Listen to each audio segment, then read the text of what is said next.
seorang istri bercerita dia sering memarahi suaminya, sering spontan dengan mencaci maki seorang suaminya.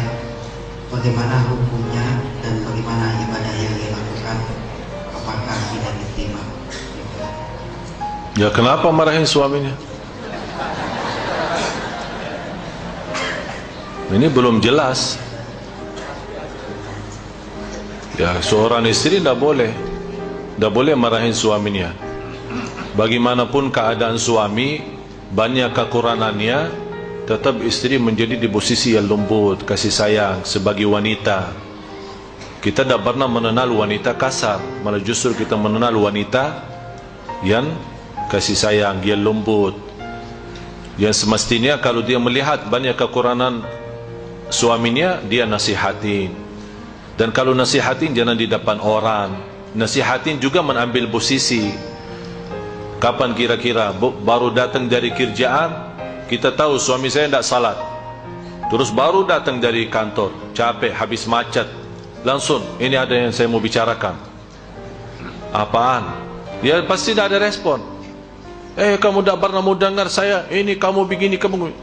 Ya, kamu yang salah, karena tidak mengambil waktu yang tepat. Coba kalau dia habis istirahat, habis mandi, sudah disiapin makan, sambil dipijitin kakinya habis makan. Mas, ada yang saya mau bicara ya, boleh enggak?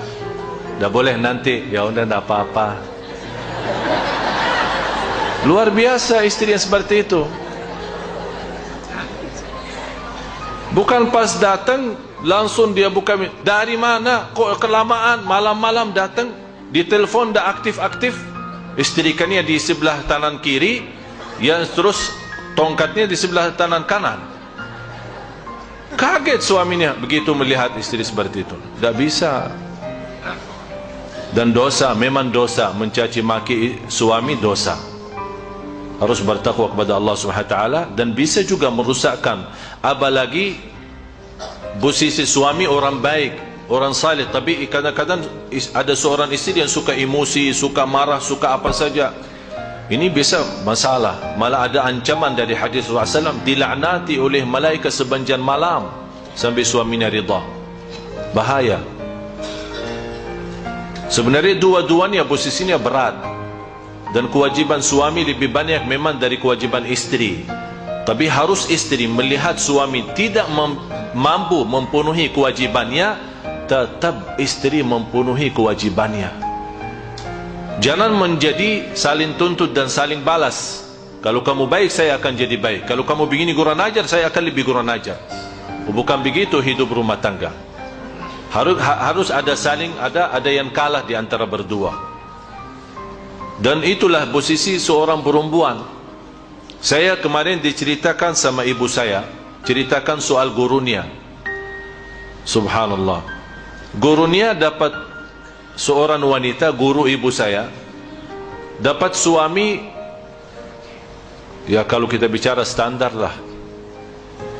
Ya bukan sesuai, kalau kita bicara, tidak sesuai istrinya lah. Istrinya Masya Allah termasuk guru, ulama, tapi jodohnya sama orang salatnya aja masih bocor. Tapi subhanallah, istri ini, ibu saya menceritakan, istri ini bisa merubah kehidupan suaminya. Sampai di antara cerita, demi Allah, kata gurunya sama ibu saya, demi Allah, tidak pernah suami saya membagi pakaian kecuali tangan saya yang memberikan pakaian itu.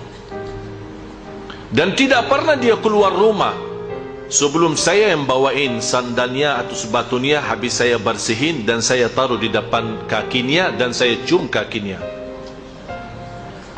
Sampai lama-lama subhanallah suaminya berubah. Sekarang suaminya malah menjadi ulama, padahal dia sepertinya biasa-biasa saja. Kemarin ada yang datang ke rumah, seorang istri curhat, banyak masalah sama suaminya. Saya jujur saja bertanya, kamu apa? Ini masalah suami, terus kamu bagaimana? Dan habis saya menceritakan bagaimana posisi seorang wanita salih, nangis dia.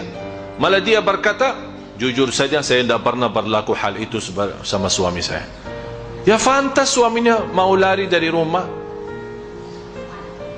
Kalau di luar rumah ada undangan atau acara, Masya Allah cantiknya luar biasa, malah bisa menggoda banyak orang.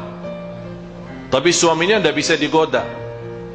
Kenapa kita membiarkan suami digoda sama orang lain, yang semestinya kita sebagai istri yang menggoda suami? Tahu nggak cara goda? Godaannya tahu digoda. Bagaimana coba lihat macam cara orang, wanita yang di luar menggoda suami kita, kita menjadi lebih baik. Ini kan suami kita, jadi harus kita lebih pintar menggoda dia. Dengan kata, lewat SMS, lewat apa saja. Biarpun sekali-kali dia masuk kamar tidur, kita kagetin dia dalam keadaan telanjang. Manjahin suaminya, manjahin dia, supaya terisi ini mata. Biar buas sebuasnya mata ini. Jangan sampai dia melihat di luar. Ternyata dia suka picitan, picitin dia setiap hari. Kalau bisa picitin dia dengan cara seksi, biar dia puas. Ya apa salahnya? Ini kan suami istri.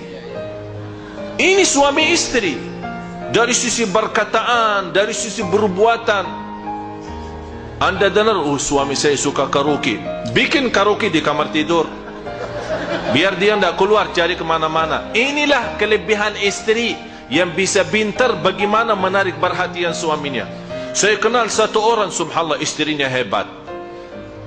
Sampai kalau saya mengajak kemana-mana, dia malah, maaf Ustaz, saya mau pulang ke rumah. Saya bilang, mau apain ke rumah? Rindu sama istri saya. Weh, saya bilang ada cerita di kata rindu itu. Inilah kelebihan seorang istri. Apalagi di Indonesia, banyak masalah, banyak godaannya. Karena kalau di sana di Madinah kan semua wanita tertutup. Mana bisa kita lihat? Malah kalau dilihat wanita tertutup sama kambing tertutup, tidak bisa bedakan mana wanita sama mana kambing. Kan sama-sama tertutup, hanya terlihat mata. Pernah terjadi seperti itu. Tapi kalau di Indonesia bagaimana? Malah kita tidak bisa tahu mana yang muslimah sama mana yang non muslimah.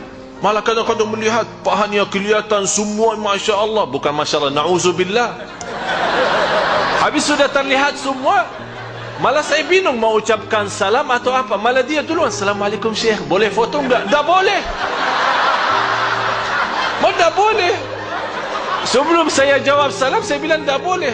Masa begini keadaannya mau foto sama saya lagi? Astagfirullah. Inilah keadaan Indonesia. Kewajiban seorang istri berfikir. Sekarang istrinya berfikir, oh ya Allah, di kantor godaan, di jalan godaan, di mana-mana godaan, di masjid pun godaan. Bagaimana sekarang? Apa yang saya harus lakukan supaya dia... Jadi maksud saya, tak boleh istri merasa bosan sama suami. Kalau bisa masuk dalam fikirannya, dia suka apa, ingin apa, ditutupi keinginannya, supaya jangan dia fikir macam. Fikir pun tak boleh. Itu kelebihan istri. Tak boleh suaminya berfikir macam-macam. Ya ini kan kembali kepada kemampuan kita. Tapi dalam nawaitu kita mau jadi seperti itu, insya Allah saya jamin suaminya akan menjadi. Kalau tidak ada rasa takut sama Allah dan takwa, pasti lama-lama akan rasa malu menghargai perjuangan istrinya. Begitu, Masya Allah, luar biasa kesalehannya. Malu. Apa yang membuat dia cari di luar? Istrinya tidak mempuaskan, istrinya tidak memperhatikan. Ternyata orang di luar bisa goda dengan kata-kata yang manis. Halo mas, tambah ganteng dong.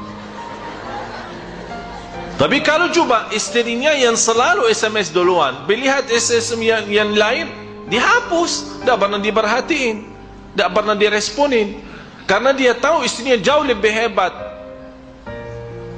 Oleh karena itu jamaah sekalian, saya, ya Allah, betul-betul saya mendoakan semua yang berkeluarga, yang berumah tangga, semoga insyaAllah terus sakinah mawaddah rahmah. Tapi mohon maaf, sakinah mawaddah rahmah itu tidak bisa datang dengan doa. Harus ada usaha dari dua-duanya, bukan hanya dari istri. Jadi saya mohon maaf tidak memberatkan ibu-ibu saja, semua sama-sama. berusaha. Dan wal kalimatu thayyibatu sadaqah, bersabda Rasul, berkataan baik itu sedekah. Sekeras apapun suami kita, dengan kata yang lembut isterinya akan Allah pecahkan kekerasan itu. Dan sebaliknya, sebagaimana kekerasan isteri dengan perkataan yang lembut daripada suami akan Allah pecahkan kekerasan itu. Itulah yang baru kita hidup enak, nikmat.